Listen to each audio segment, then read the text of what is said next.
Na ir aš įstojau į Jeilo aspirantūrą.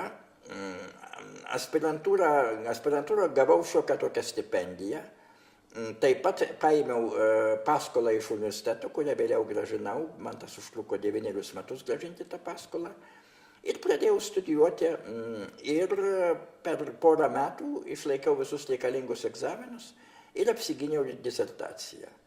Po to man pasiūlė vadinamojo asistant profesoriaus vietą. Tai yra pats žemiausias akademinis laipsnis, bet jau alga jau kiek geresnė negu tie 17 000, kuriuos aš lygi tol buvau gavęs.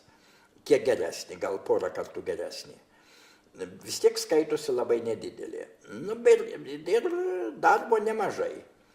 Ir aš po to gali kilti akademiniais karjeros laipteliais. Po keliarių metų tau gali duoti, arba gali ir neduoti, associate profesoriaus vietą, kuri reiškia kiek reikšmingesnės pareigas ir kiek aukštesnę algą.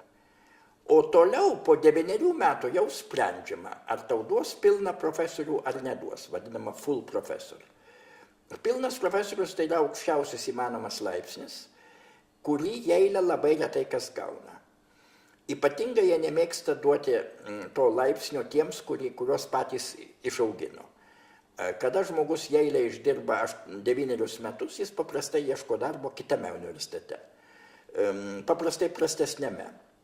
Nors alga kartais būna geresnė negu Jeile, nes Jeilas yra žinomas kaip labai šykštus universitetas.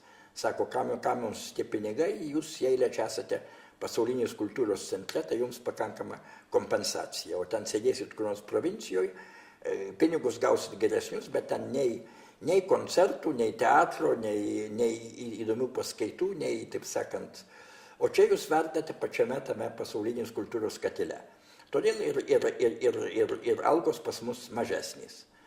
Na, bet reiškia, kai praėjo tie 9 metai, aš jau buvau vedęs, o kaip aš vedžiau, aš papasakojau pereitą sykį, susiradau savo seną, taip sakant, bičiulę iš Petrogrado arba Petrapilio arba Peterburgo, tada dar Leningrado.